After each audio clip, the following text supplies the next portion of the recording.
मेरे अजीज हमवतनों, अगर कल सुबह आपको हर गली, रोड और चौक पर बहुत बड़े बड़े पोस्टर नजर आए जिस पर लिखा हो मिसबाउल हक अब आ जाओ, तो इस साजिश के पीछे सिर्फ और सिर्फ मेरी जान मुबशिर जैदी का हाथ होगा, क्योंकि बड़ा खुश बैठा हुआ है, इससे कंट्रोल नहीं हुआ जा रहा, बड़ी मुश्किल से। नहीं, एक सेकंड, अभी मुझे पता है कि देखो इतनी जल्दी में इसका दिल चाह रहा है कि बिल्कुल मुफ्ती मुनीबुर रहमान की तरह ना हमारी माइक की तार लेके फाड़ के बिल्कुल और बस बोलता ही जाए। तो बस बिस्मिल्लाह करें, बिस्मिल्लाह करें। मैं क्यों बोलना चाह रहा हूँ पहले ये देख लें, उसके बाद बात करते हैं। Just helped. Just a little flick off his hand.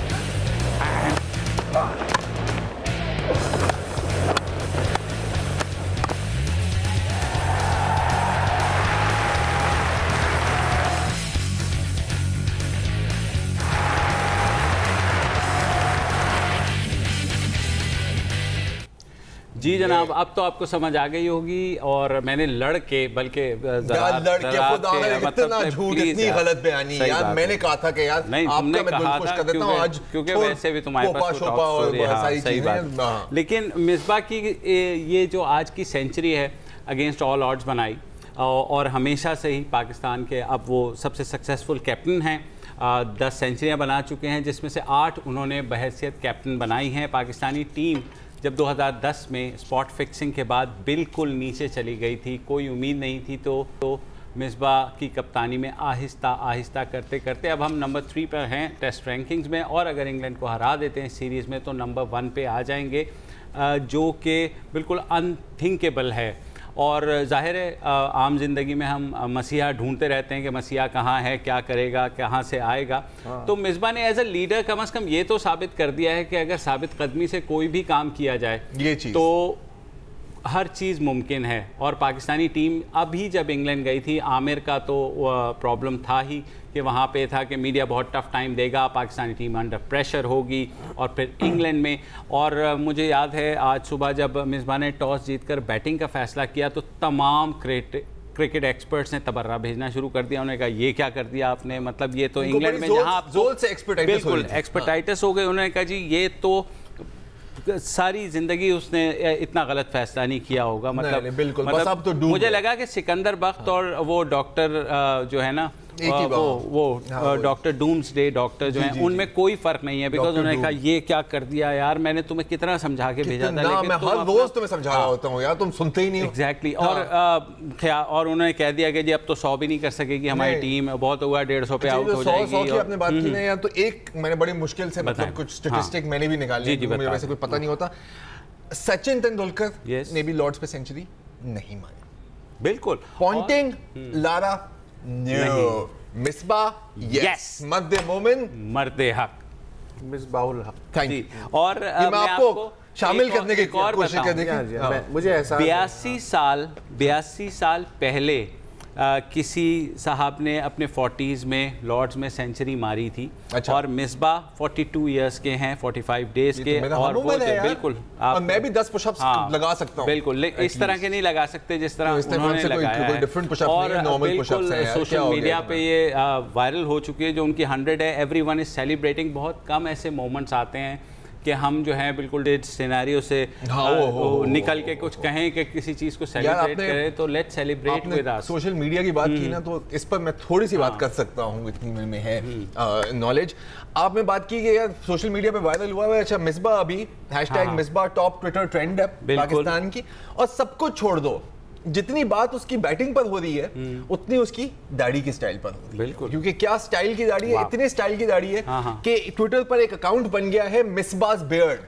उस पर लिखा हुआ है आई एम मिसबाज बियर्ड। जरा दिखा दें अगर ट्विटर अकाउंट में ख्याल शायद है हमारे पास, ये आई एम मिसबाज बियर्ड। और इसमें तमाम जो भी इनकी दाढ़ी और स्टाइल पर जो गुफ्तगू हो रही है और जो ट्वीट्स हो रही है, यहाँ से रीट्वीट। और मजे की बात है ये जो सेंचुरी हुई है, ये हमारे एक ज़ाहिर धुआंधार बैट्समैन साबिक कप्तान शाहिद आफरीदी ने एक धुआंधार इंटरव्यू दिया BBC उर्दू को, जिसमें उन्होंने कहा कि पाकिस्तान में टैलेंट नहीं है। यार ये मैंने सुना था, उसका क्लिप भी है शायद हमारे पास। क्लिप भी है, आप भी सुन लें यार। हाँ, क्लिप सुना दें पहले। शाहिद आफरीदी साहब ने जो कहा था, हम लोग टैलेंट पाकिस्तान में बड़ा टैलेंट, सॉरी नो टैलेंट। आपने देख लिया कि वो के बारे में तो नहीं कर रहा। नहीं, पाकिस्तान में कोई टैलेंट नहीं है जी। नहीं आज के बारे में नहीं कह रहा, बहुत से पहले कहा था। लोग 42 साल पहले पैदा हुए थे शायद, तो पैदाइश के बाद तो नहीं खेलना शुरू कर दिया आप में और इमरान खान में मुझे कोई फर्क नहीं लगा। इमरान खान ने भी आप वाली कनूतियत वाली बात की है कि ये देखे अगर ये 20 साल में आ जाता तो सोचे मिसबा क्या कर रहा होता। वो भाई जो उसने कर दिया है, is already the most successful captain, तो और मतलब आप क्या चाह रहे थे कि क्या कर देता यार। जो हो गया ये वही है। ज़ियाउल हक ने 80s में जो किया ना, आज तक हम भुगत रहे हैं। ठीक है, वो भुट्टो लीडर था 70s में। मैं आपको वैसे बता रहा हूँ, मतलब 40 साल पुरानी बातें, मूव ऑन। इस वक्त मुझे पता है क्या लग रहा है, मुझे लग रहा है 2 डॉक्टर शाहिद मसूदों के दरमियान में फंस गए हूँ। सही बात है। पर्सनल होने की कोई जरूरत नहीं है। हाँ, मतलब ये पर्सनल हो जाते हैं ना, बात पे पर्सनल हो जाते हैं। हाँ, अच्छा मिसबा की बात, तो बहरहाल मिसबा की बात कर लेते हैं। तो आज जब खेल ख़त्म हुआ तो 282 फॉर 6 हैं। मिसबा भी 110 पे नॉट आउट हैं। उनके साथ असद शफीक भी बड़ा अच्छा खेले, लेकिन अगेन मिसबा की जो कहानी है, वो बेचारा पूरे पाकिस्तान उसको गालियाँ दे रहा होता है। ट्विटर के ऊपर आपने ये टुक खेल रहा है, ये तो ये किसी को खेलने नहीं देता, क्योंकि हम आदी हो चुके थे शाहिद आफरीदी के। आए भाई 2 छक्के मारे, आउट हो गए, निकल गए। हमें शोबाज चाहिए। हाँ बिल्कुल, हमें शोबाज चाहिए। हम ये कर देंगे, वो कर देंगे, करना नहीं कख नहीं है। एग्जैक्टली। और जो कंसिस्टेंट परफॉर्मेंस है ना, एग्जैक्टली ये भाई वो, और खामोशी से किसी ने नोटिस तक नहीं किया 2010 के बाद।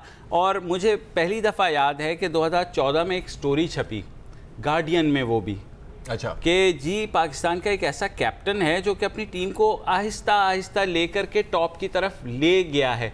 फिर हमें भी याद आया, ओहो ये तो गोरे कह रहे हैं यार, गोरे कह रहे हैं, सही होगा ना यार, बिल्कुल यार। हाँ। तो उसके बाद से फिर, लेकिन जाहिर है आपको पता है, फिर वो T20s और ये वो सारे उसमें ये होता रहा कि मिसबा जो है सबसे स्लो खेलता है। हालांकि सबसे ज़्यादा उसने छक्के मारे, सब कुछ बेचारा कर दिया। स्लो एंड स्टेडी, हाँ, wins the race. So this is I think an example जो हम सबको भी सोचनी चाहिए, और हमारे लीडर्स को तो खुदारा सीख लें, कुछ सीख लें कि भाई कम से कम कुछ ऐसी परफॉर्मेंस दे दें कि बाद में जो है ना आप कुछ कहने के काबिल हों कि यार मैंने ये कर दिया यार। मैंने 3 दफ़ा मियां साहब हमेशा अगर आप बयान में थोड़ी सी उसके निकालें तो हमेशा यही कहते हैं कि जी हम टुक खेलते हैं, हम देर पा काम करते हैं, हम लंबी सोच है हमारी, and so on and so forth. कौन से मियां साहब की बात कर रहे हैं? नहीं, उनके मतलब स्टेटमेंट्स तो यही है ना कि जो हम काम कर रहे हैं वो शायद मसूद याद आ रहा है यार। आप एडिक्ट हो गए हैं यार। सही बात है। आपने बात की ना गार्डियन आर्टिकल की, तो अभी इसी 4 जुलाई को एक बड़ी कंट्रोवर्सी छिड़ी थी किसी स्पोर्ट्स जी, हाँ, कि एक स्टोरी छापी थी अबाउट दिस अपकमिंग सीरीज। तो उसकी जो हेडलाइन थी उसमें बाकायदा लिखा हुआ था, उनकी ट्वीट भी है BBC स्पोर्ट्स की, convicted spot fixer Mohammad Aamir was in the wickets. तो यार ये मतलब यार वो देखो वहाँ का भी टैबलॉइड प्रेस है, ये BBC है बॉस, टैबलॉइड प्रेस नहीं है। क्या हो गया यार? मुसा साहब आप जवाब दें यार, आप BBC के लिए लिखते हैं, क्या किया आप लोगों ने यार? क्या BBC गलती नहीं कर सकता? क्या BBC ये गलती है? आप मानते हैं कि आपने गलती की है? BBC भी इंसान है यार, BBC भी इंसान है। वाह यार, क्या देखो यार कहाँ पहुँच गए हैं यार। डिफेंडिंग आप मतलब सर ये तो कोई अब जवाब दे यार, अब मतलब कितने अकाउंट देते हैं इन कामों करने के लिए। और क्या नहीं, और ये है कि कुछ क्रिकेटर्स ने भी वहां बैठ करके, अब केविन पीटरसन है, अगर ये मेरा फील्ड होता है ना क्रिकेट, तो मैं तुम लोगों को बता देता, मजा चखा देता इसको। सही तुम लोग जिस तरह की बातें कर रहे हो, लेकिन मैं चैलेंज नहीं कर सकता सर। आप इसीलिए तो आज हमने फसाया आपको, इसीलिए क्योंकि इसके बाद 3 सेकंड मुझे भी कुछ नहीं है, लेकिन ये सोशल मीडिया का सहारा लेकर ना, मैं 5-6 जो ऊपर की ट्वीट्स है वो पढ़ के ना उसके ऊपर मैं तबसरा कर सकता हूँ। अच्छा, और इस तरह के लोगों को पता भी शायद लगता भी है कि शायद मुझे कुछ जानता हूँ, लेकिन मैं नहीं। सही बात है, बिल्कुल। और ऐसा मैं आपको एक दफ़ा फिर ये बताऊं कि जब पाकिस्तान की टीम गई थी वहाँ पर, तो बिल्कुल यही था कि यार ये टीम जो है ना वहाँ पे, क्योंकि वहाँ बॉल बहुत स्विंग होती है और दूसरी दफ़ा जा रही है जब पाकिस्तान की टीम, तो बिल्कुल ख़त्म हो जाएगा। और हमारे पास सब कहे थे मोहम्मद आमिर ही एक बॉलर है जो कुछ कर सकता है, अदरवाइज़ बैटिंग तो हमारी फारिग ही है। फिर आज सुबह जब सुबह हमारे 4 खिलाड़ी भी आउट हो गए, तो सबने कहा कि ये ओवर हो गया। पहले यूनुस खान खैर थोड़ा सा खेले मिसबा के साथ, और उसके बाद मिसबा और असद शफीक की पार्टनरशिप हुई, वो भी 70s बना करके आउट हुए हैं, लेकिन मिसबा अभी तक नॉट आउट हैं। तो अगेन जब ये सोशल मीडिया पर ये बहस चल पड़ी ना, तो बहुत से लोगों ने शाहिद आफरीदी को भी मजाक उड़ाना शुरू कर दिया। मतलब वो एक साहब ने तो लिख दिया डिलीट योर लाइफ।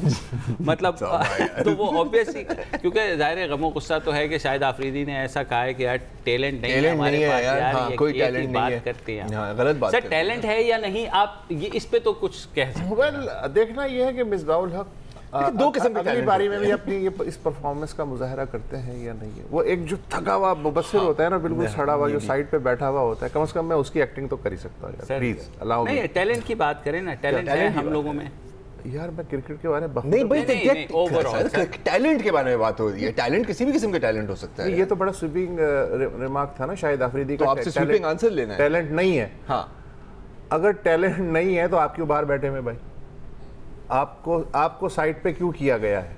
साइड पे किया आप भी शामिल है ना उसमें? नहीं, उनको नहीं, वो जाहिर है अब उनको एक T20 में उन्होंने कहा मैं T20 का शेर हूँ, और ये क्योंकि T20 से भी अब उनको उम्मीद नहीं है कि उनको कहीं, जाहिर है हो सकता है एक आध मैच खिला दें, लेकिन ये कि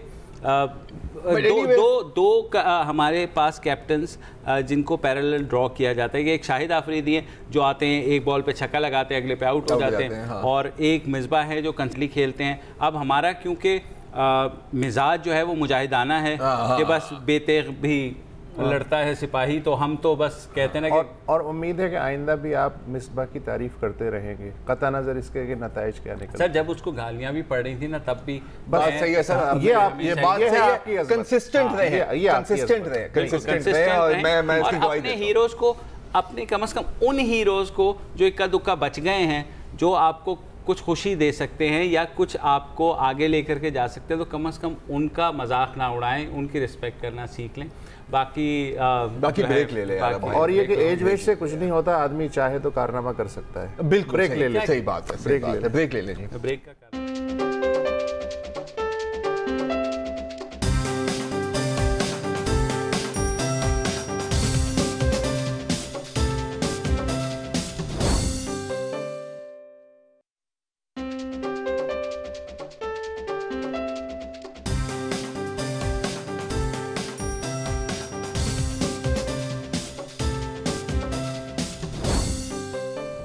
वेलकम बैक। बात हम मिसबा की कर रहे थे, तो अभी मिसबाउल हक ने ट्वीट किया जो उन्होंने दंड पे ले सेंचुरी करने के बाद। उन्होंने कहा कि जब ट्रेनिंग कैंप लगा था, और आप सबको पता है कि एबटाबाद में लगा था, और बहुत वीडियोस आई थी कि वहाँ आर्मी के ट्रेनर्स थे, तो उन्होंने ये कहा कि मैंने प्रॉमिस किया था एक ट्रेनर से काकुल एकेडमी के कि अगर मैं सेंचुरी बनाऊंगा इंग्लैंड में तो मैं दंड पे लूँगा।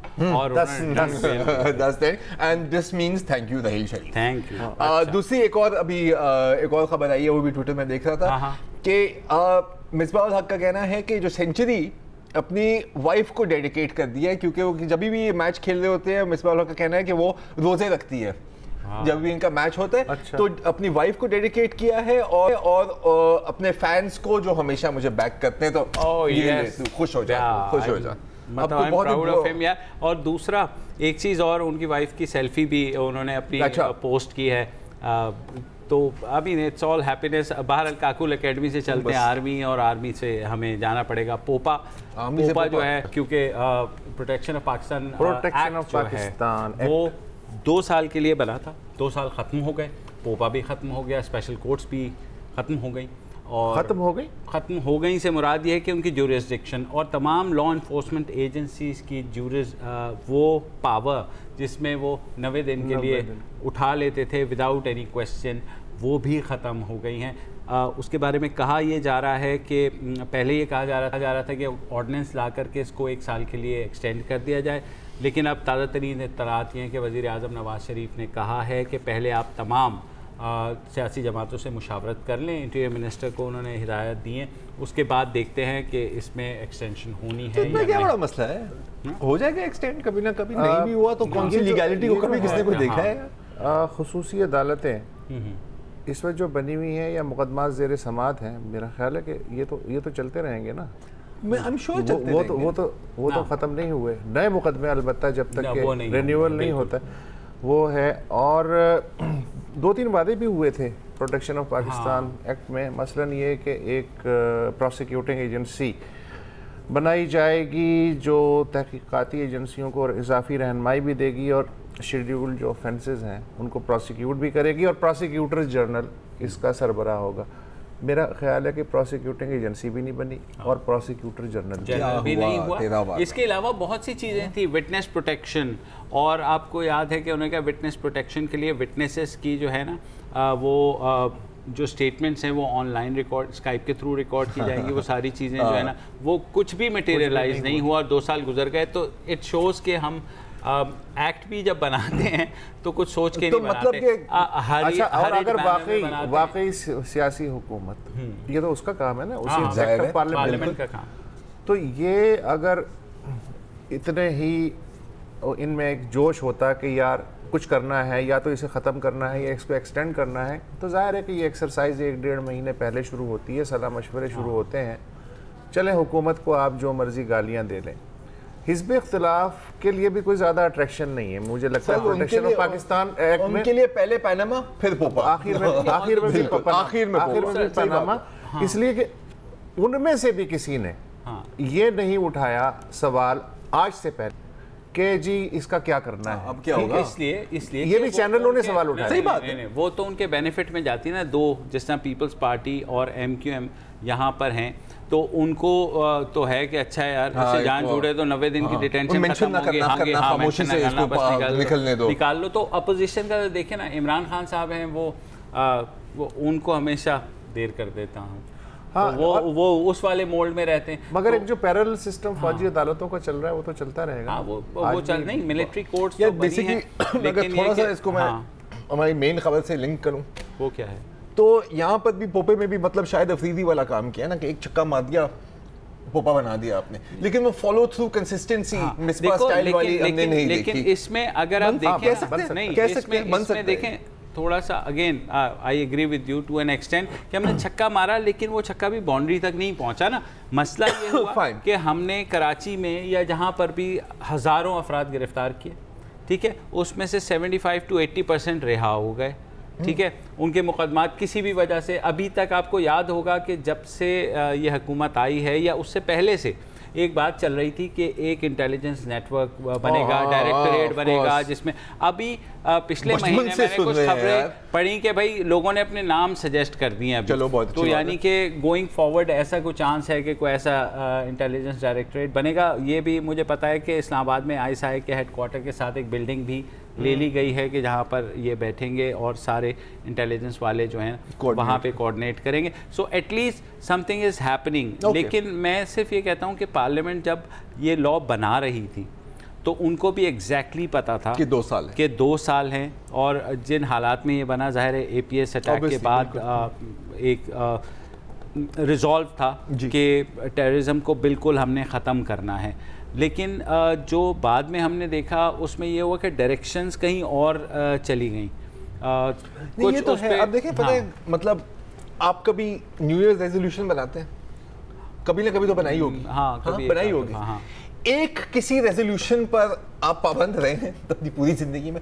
मैंने मतलब 10 साल पहले बनानी छोड़ दी थी, क्योंकि मैंने कहा था कि यार ये तो मैं मतलब 2 हफ्ते के बाद, 2 दिन के बाद। तो हमारा भी ये है कि हमारी एक उस वक्त बड़ा जज्बा होता है कि हमने ये करना है, ये करना है, ये करना है, ये करना है। जब 2 महीने बाद हम भूल जाते हैं। जब तक अपोजिशन के मेंढकों को तराजू में तोल के दोबारा रिन्यूअल पे मुत्तफिक किया जाए, स्टॉप गैप के लिए क्या करेंगे? क्या करेंगे? नहीं, ATA के तहत फिर होता रहेगा।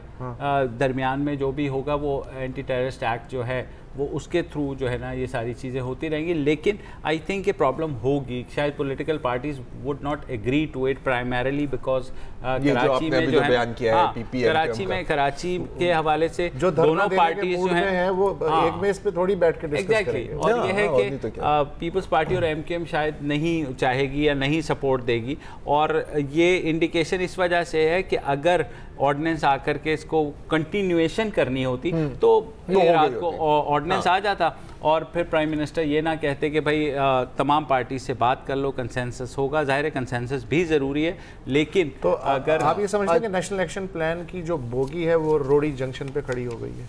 हाँ आप कह ले। अभी इंजन मेरा ये ख्याल है कि नेशनल एक्शन प्लान पहले एक मालगाड़ी थी जिसके ऊपर पेंट करके ग्रीन लाइन बना दिया गया था, लेकिन वो चल अपनी स्पीड से रही और वो जो है एक सर्टेन स्टेशन से आगे नहीं बढ़ी। बोल रहे हैं कि ब्रेक का टाइम आ गया, तो अगर मैं ब्रेक ले लेता हूँ जी।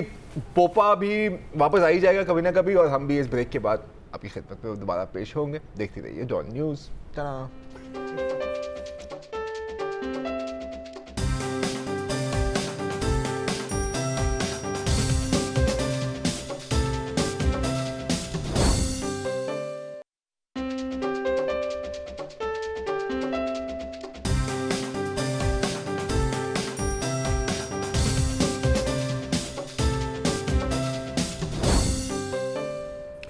Welcome back. अहमद फराज का एक शेर है, ये क्या सितम है कि अहदे सितम के जाते ही तमाम खल्क मेरी हमनवा निकलती है। ये शेर मुझे इसलिए याद आ रहा है कि इस महीने के शुरू में बरतानिया में 7 साल बाद, 7 साल मुस्तकिल उस रिपोर्ट पे काम होता रहा, 7 साल बाद एक रिपोर्ट आई जिसमें ये जायज़ा लिया गया कि 2003 में जो इराक़ पे हमला था वो क्या गलती थी, कितनी मज़ीद गलतियाँ हुई और इन गलतियों से कैसे बचा जा सकता है। ये उस रिपोर्ट का मैंडेट था। इसमें सीधा सीधा अंग्रेज़ी चूँकि बहुत ही एक महज़ब और पोलाइट ज़बान है, और जो सियासी अंग्रेज़ी है वो तो और ज़्यादा पोलाइट ज़बान होती है, लेकिन क्रूड वे में ये जो चिल कोर्ट रिपोर्ट के नाम से मशहूर हुई, इसमें सीधा सीधा कहा गया है कि टोनी ब्लेयर ज़िम्मेदार है। अब आगे आपकी मर्ज़ी, रिपोर्ट ने कोई कंक्लूजन नहीं निकाला। आगे आपकी मर्ज़ी का मतलब ये कि आप चाहें तो जंगी जराइम का मुकदमा भी चल सकता है। जितना हार्श लैंग्वेज डिप्लोमेसी इस्तेमाल हो सकती है हुई है। टोनी ब्लेयर को लेकिन शर्म नहीं आई, स्पीच दे रहा था कि जी आई एम सॉरी, और फिर कुछ देर के बाद लेकिन आई एम नॉट, क्योंकि देखिए अच्छा ही हुआ, और अगर हमने ऐसा नहीं किया होता तो क्या होता है, so on and so fourth. और उसने सबसे जो मज़ेदार डिफेंस दिया ना इस पूरे आई एम सॉरी के बाद, वो ये था कि देखिए जी एक फ़ायदा तो हुआ, वो ये कि लीबिया का जो जौहरी प्रोग्राम था वो रोल बैक हुआ, और दूसरे डॉक्टर खान का नेटवर्क वो एक्सपोज हुआ। ओह क्या बात है, ये कैसे 6 लाख इराकी मरवाने जरूरी थे इन 2 चीज़ों के लिए। हाँ, लेकिन पता है मैं एक बात बताऊं, टोनी ब्लेयर को मैं मतलब I don't blame him so much, क्योंकि आपको पता है ना यार, और ये साइंटिस्ट ने ये बात साबित भी किया कि जब आपको इश्क हो जाता है, हाँ, तो आपकी जो लॉजिक और थिंकिंग होती है ना वो बिल्कुल जीरो हो जाती है। आपका इशारा बुश को लिखे गए खतूत की जानिब है, एग्जैक्टली रिपोर्ट में डिट्टो पेश किए गए, और उन्होंने कहा कि मेरी जान जो मर्जी हो जाए मैं तेरे साथ खड़ा, मैं तुम्हारे साथ, भले 180 बरतानी फौजी मरवा दिए। सब ओपनिंग लाइन, और मतलब पता नहीं कितने लाखों इराकी, वो तो छोड़ो ना, उनकी तो कोई गिनती भी नहीं करता, एक्चुअली कोई गिनती नहीं करता बाय द वे। उसकी तो यार पहला जो खत इसने लिखा था, हाँ 28 जुलाई 2002 टू जॉर्ज बुश, कि उसकी ओपनिंग लाइन में क्या लिखा हुआ था, I will be with you what ever, जानू मैं कभी तुम्हें नहीं भूलूंगा, यू नो, ऐसे था। अब इनकी तुम तस्वीरें भी देखो ना यार, जो एक दूसरे के साथ खड़े होते हैं यार, मुझे तो ठीक ठाक शक लगता है, एक यू नो वो खड़ा हुआ है, वो यूनिफॉर्म में है, वो उसको यूं देख रहा है, मतलब सीरियसली यार ये तो कोई अंजलि वाला रोमांस टाइप सीन होता है ना, कुछ कुछ होता है। ये लगा उस रोमांस के चक्कर में इन्होंने एक रियासत की ऐसी तैसी कर दी। नहीं मतलब रियासत यार पूरे खित्ते की भाई, पूरे खित्ते की, यहाँ ये ना होता ना दैश आता, 1000 चीजें। अच्छा यार चलो, अच्छा किस इंटेलिजेंस के बेसिस पर, हाँ ये 2 चीजें हैं यार, और मतलब ये आपको मुझे नहीं समझ आता इंटेलिजेंस से किस झूठ की बेसिस, किस झूठ की बेसिस पे, और झूठ कहाँ से आया ना, देखो झूठ के भी लेवल्स होते हैं, ठीक है ना। एक होता है जो जिस झूठ के अंदर थोड़ा सा सच मिला हुआ हो ना, वो डाइजेस्ट करना आसान होता है, तो दिस इज ब्यूटीफुल। मुझे समझ नहीं आता कि मैं हंसूं या रोऊं। 2 क्लेम्स थे, ठीक है। एक के ये जो डॉसियर बना था सितंबर 2002 में, बहुत मशहूर, बाद में सितंबर डॉसियर 45 मिनट में, 45 मिनट में भी और सारी हेडलाइंस चली थी जो ये है, ये एम किए जा सकते हैं, साइप्रस तैयार किए जा सकते हैं, यूरोप में रेंज है, और बस 45 मिनट्स में, और ये बन गया साउंड बाइट पूरी वॉर को जस्टिफाई करने के लिए। और ये आप हेडलाइंस भी देख सकते हैं, Britain is 45 minutes from Doom वगैरह वगैरह। अच्छा ये क्लेम कहाँ से आया था? बिकॉज ऑब्वियसली अगर कोई खबर है तो आपको ये तो पता करना होगा ना कि सोर्स उसकी क्या थी। बताइए। तो जब इस पर ये रिपोर्ट में ये शामिल किया गया। बाद में जब MI6 से पूछा गया कि यार ये कहाँ से आई, तो अपेरेंटली जॉर्डन में 2 MI6 के अफसर एक टैक्सी में बैठे, टैक्सी ड्राइवर इराकी था, अच्छा, और वो मतलब एग्जाइल था, जॉर्डन आया हुआ था, वो गाड़ी चला रहा था, ये उनसे बात कर रहे थे, ऐसे पूछने कहाँ से हो, ये वो, उन्होंने कहा मैं इराक से हूँ, तो यार बताओ थोड़ा इराक के बारे में। कहा कि यार मुझे बहुत कुछ पता है, जब मैं बगदाद में टैक्सी चलाता था ना, तो बड़ी इंटेलिजेंस और फौज वाले ना मेरी टैक्सी में घूमते थे, और एक दफ़ा 2 फौजियों की गुफ्तगू हो रही थी कि अगर इन लोगों ने ज़्यादा हमारे से पंगा लिया तो इनको पता होना चाहिए कि 45 मिनट्स में हम अपनी वेपन्स को तैयार कर सकते हैं। हाँ, ये जैसे पीर वधाई के बस ड्राइवर को 1980 में पता था बम फैक्ट्री, ये वो लाइसेंस जिस तरह। अच्छा, मजे की बात है कि MI5 की जो MI6 बॉस थी जी, मिनिंगम बॉलर, उन्होंने चिलकोट रिपोर्ट के साथ, चिलकोट कमीशन के सामने शहादत दी। उन्होंने कहा भोलपन देखें, हम समझ रहे थे कि ये जो हमला हम करने जा रहे हैं इससे दहशतगर्दी कम हो जाएगी, दहशतगर्दी बढ़ गई, ये पता नहीं कैसे हो गया। हाँ, हालांकि MI5, अच्छा, हालांकि बाय द वे ये स्टेटेड पॉलिसी थी, ओके, बुश एडमिनिस्ट्रेशन की, कम से कम इसको कहते थे फ्लाई पेपर स्ट्रेटजी। CIA की जो रिकमेंडेशन थी उसमें कहा था कि जी टेररिज्म बिल्कुल बढ़ेगी, ये उन्होंने आगे रिकमेंडेशन दी, तो बुश एडमिनिस्ट्रेशन का ये तो बहुत अच्छी बात है, इसका मतलब है कि सारी दुनिया के दहशतगर्द इराक में आएंगे जहां हम उनसे निपट सकते हैं। This was called the fly paper, spray कर दीजिएगा उस पे। अच्छा, एक और बात, एक बड़ी मजेदार, हाँ, ये तो चलो टैक्सी ड्राइवर से ली ना, हो सकता है टैक्सी ड्राइवर को बहुत कुछ पता है, क्योंकि आपको पता है कि टैक्सी ड्राइवर से ज़्यादा नॉलेज रखने वाले तो कोई नहीं होते, बल्कि ड्राइवर कहिए, बैटरी ड्राइवर, ठीक है। तो एक और उसमें डॉसियर में एक रिपोर्ट दी थी कि ये जो केमिकल वेपन्स हैं इनको शीशे के कंटेनर के अंदर रखा गया है। अच्छा, ठीक है, ओके, सही है, हो सकता है बिल्कुल। लेकिन फिर MI6 से पूछा गया कि यार ये सब बताएं इसके बारे में। MI6 ने कहा कि देखें ऐसा होता नहीं है, ये जो हमें इंफॉर्मेशन मिली थी ये हमें एक सोर्स से मिली थी जिसको हम ट्रायल बेसिस पे चला रहे थे, ठीक है। उसने कहा कि शीशे के कंटेनर्स में होते हैं, और हमारे नज़र में इसने इसलिए कहा क्योंकि इसने एक हॉलीवुड की मूवी देखी थी, निकोलस केज की, द रॉक, ये वाली मूवी अगर आपने देखी है, कभी देखी है द रॉक, बड़ी मजेदार मूवी है। इसमें एक सीन है जिसमें वो केमिकल वेपन्स होते हैं, वो पूरे शहर को तबाह कर सकते हैं, और जार में होते हैं। सीन अगर हम चला दें और जार को खोलते हैं और उसमें ये देखें, ये वाले, तो उस बंदे को ट्रायल पे था, उसको नौकरी भी चाहिए थी एज अ सोर्स। उसने कहा कि यार इस मूवी में ये था ना यार, इसको मैं छाप के डाल दूं। उसने छाप के बता दिया आगे, ये डॉसियर में इंक्लूड हुई। इसकी बुनियाद पर एक जंग हुई जिससे अभी तक पूरे खित्ते में, आधी दुनिया में आग लगी हुई है। अब ये है तो जोक, लेकिन it is a goddamn tragic joke यार। अच्छा, एक और मजेदार स्टेटमेंट मेरे सामने है। डिप्टी प्राइम मिनिस्टर थे उस जमाने में, जॉन प्रेस्कॉट जी, आजकल लॉर्ड जॉन प्रेस्कॉट हैं वो। उन्होंने कहा जी कि अटॉर्नी जनरल जो थे लॉर्ड गोल्डस्मिथ, उन्होंने कैबिनेट के सामने कहा जी कि वॉर लीगल है।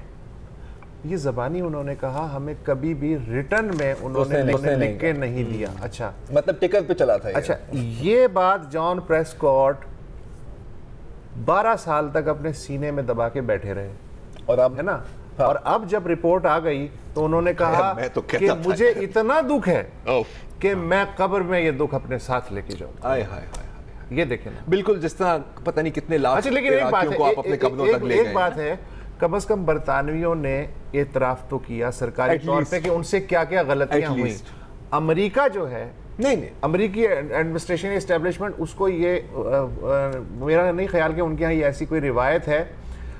आज भी बुश जूनियर साहब जो हैं वो टांग पे टांग रख के किताब पढ़ते हैं और मछली पकड़ते हैं। कोई इशू नहीं है सर, उसकी एक रात की नींद नहीं आराम हुई, गारंटीड। तो मतलब ये रिपोर्ट से क्या होगा?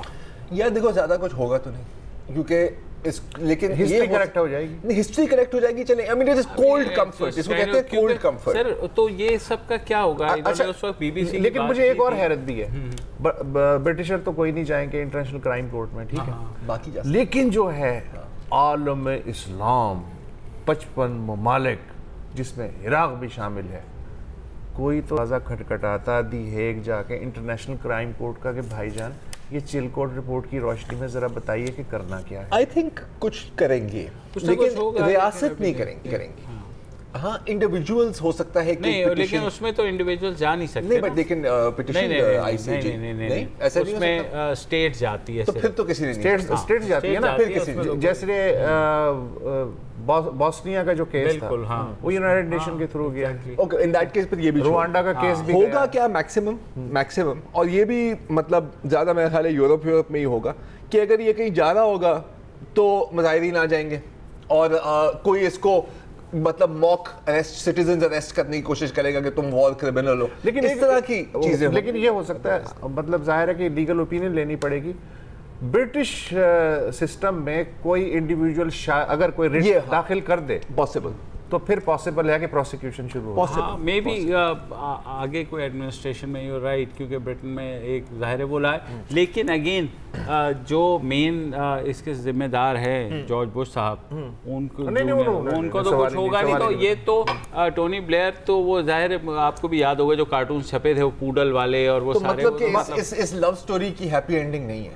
हैप्पी एंडिंग तो है, दूसरा कम से कम ये। और लेकिन एक बात है, इससे सबक भी लेना चाहिए कि जैसे चिलकॉट रिपोर्ट आई है, एडमिट किया ना सरकार ने, अब पाकिस्तान जैसे ममालिक हैं, जैसे एबटाबाद कमीशन है, कई हजार सैकड़ों चीजें हैं, एडमिट करके अपने आप को करेक्ट करने में क्या बुराई है? कोई बुराई नहीं है। अच्छा, आइंदा के लिए कम से कम कितने मासूम है ना आप। मैं इस रिपोर्ट की वजह से कह रहा हूँ, मैं ना इससे पहले कभी कहूँगा ना आइंदा कहूँगा। अच्छा, मैं थोड़ा सा चेंज करें एक बात, एक मैं आपको चीज दिखानी है अभी यार। नहीं, इवनिंग में क्या कह रहा था ना कि ये अनकरीब कल सुबह आपको ये पोस्टर नजर आएंगे मिसबाह उल हक की। तो अभी एक साहब की ट्वीट आई है, नदीम साहब की, तो दिखाए कि उन्होंने क्या काम किया है।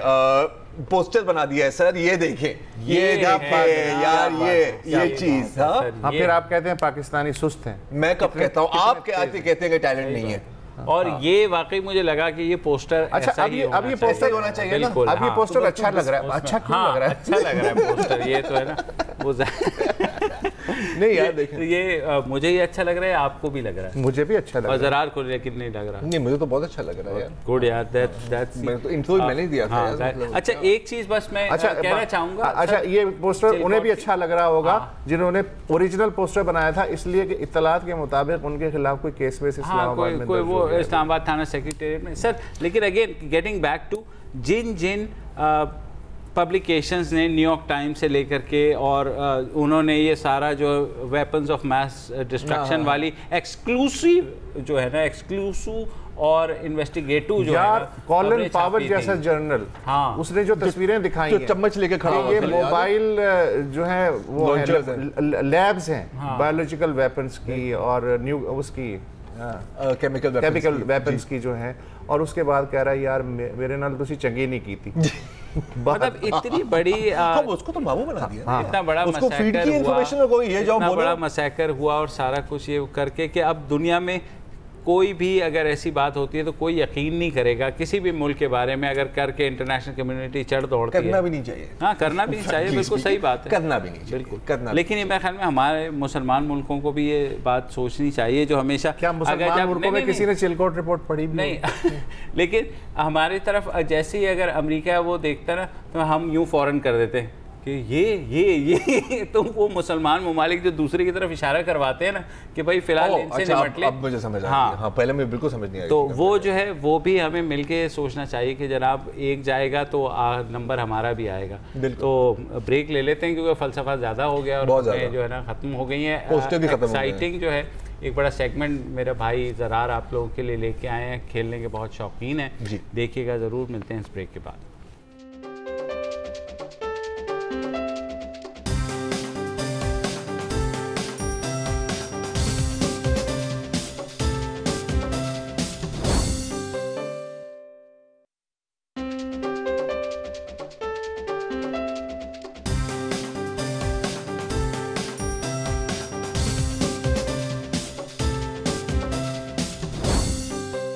And welcome back. और हमको आपको बताते चलें कि पूरी दुनिया पागल हो गई है। लोग रोडों पर निकल आए हैं, हाथों में फोन थामे और मारे फिर रहे हैं। यूं पूछो क्यों? क्योंकि वो पोकेमॉन की तलाश में। अब आपको ये तो पता है ना कि पोकेमॉन क्या है? आपको पता है पोकेमॉन क्या है? मुझे पता है, ऑब्वियसली यार, मैं थोड़ा सा बच्चों के साथ जल्दी से समझा दूं पोकेमॉन क्या है।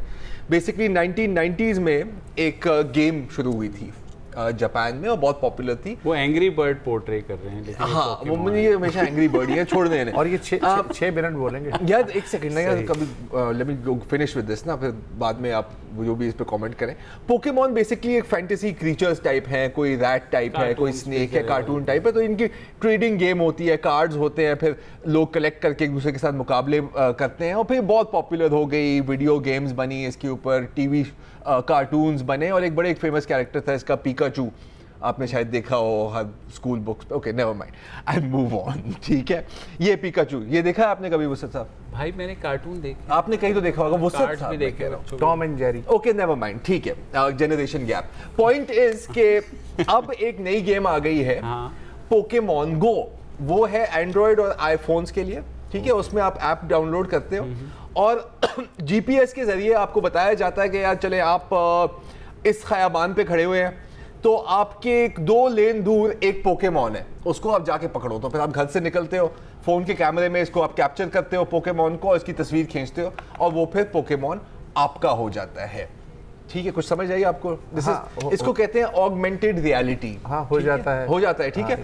तो अब पूरी दुनिया में ना दिस, अच्छा आपको पता है इंटरनेट पे अच्छा मेरा सिर्फ पोकेमॉन ही हो सकता है और तो दुनिया में नहीं, आपका हाँ ऐसा ही है। आपको पता है ना कि इंटरनेट पर सबसे ज्यादा सर्च की हुई चीज क्या है? पोर्नोग्राफी है। यार खुदा के लिए मैं ओके चले, हाँ बिल्कुल यही है। मतलब rocket science not any more. हाँ, इसकी क्रेज इतना हो गई है कि पोकेमॉन गो इज नाउ इससे भी ज्यादा सर्च हो रहा है। अच्छा, अब हुआ क्या है इसकी वजह से कि लोग रोडों पर निकल रहे हैं, लोग चल रहे हैं और कुछ लोगों का कहना है कि यार जितने मैं 5 दिनों में पोकेमॉन ढूंढने के लिए निकला हूँ, मैं पिछले 5 सालों में मैंने इतनी वॉक नहीं की। अच्छा, अब कुछ इलाके होते हैं जहाँ पर पोकेमॉन ज्यादा है, ठीक है, वहाँ पर आपको जाने हो तो सारे लोग वहाँ पहुंचे होते हैं। तो बड़ी अजीब चीजें हो रही हैं।